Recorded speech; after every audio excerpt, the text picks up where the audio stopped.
আসসালামু আলাইকুম বন্ধুগণ, কেমন আছো? আলহামদুলিল্লাহ আমি ভালো আছি। দেখো আজকে আমি দুইটা উস্তা দিয়ে বা করলা দিয়ে আমি আজকে পাকোড়া বানাবো। এটা গরম ভাতে খেতে কিন্তু খুব ভালো লাগে। দেখো দুইটা করলা 4 ভাগ করে নিয়েছি আর ভিতরের অংশটা ফেলে দিয়েছি।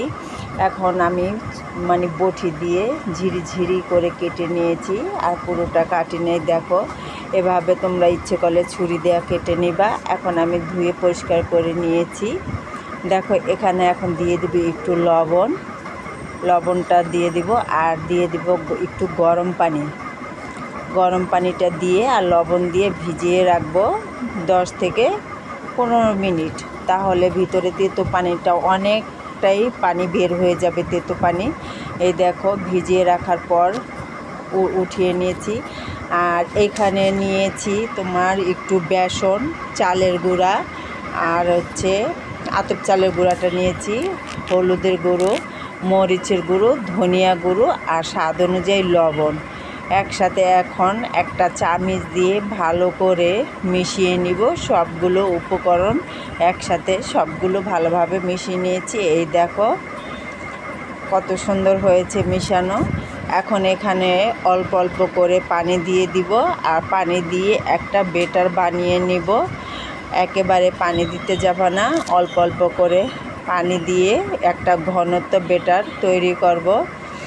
এই দেখো আরও পানি লাগবে, আবারও পানি দিয়ে দিলাম। এখন ভালো করে নেড়ে চেড়ে এই দেখো ঘনত্বটা কতখানি হয়েছে। এইভাবে ঘনত্ব রাখতে হবে, দেখতেই পাচ্ছ। এখন আমি চুলায় ফ্রাই প্যান বসিয়ে দিয়েছি। আমি এখন এখানে তেল দিয়ে দিব। তেলের পরিমাণটা অতিরিক্ত লাগবে না, কম হলে হয়ে যাবে। এখন আমি উস্তাগুলো বেসনের ভিতর চুবিয়ে নিব, হাত দিয়েই দিব আর ভালো করে যাতে সব জায়গায় বেটারটা লেগে যায় এভাবে চেপে চেপে আমি ভিজিয়ে নিব, এটার সাথে ভরে নিব। এ দেখো ফ্রাই প্যানে এখন দিয়ে দিলাম। আর ভাজার সময় কিন্তু জালটা খুব কম দিতে হবে, কারণ উস্তাটাও সিদ্ধ হতে হবে আর খেতে কিন্তু খুবই ভালো লাগে। আর উপরের দিক দিয়ে চালের গুঁড়াটা দেওয়াতে কিন্তু অনেক মুচমুচে হয়। দেখো এক পিঠ হয়ে গেছে, এখন আমি একটু উল্টিয়ে দিব। খুবই সীমিত জাল, খুব অল্প জালে এটা ভাজতে হবে।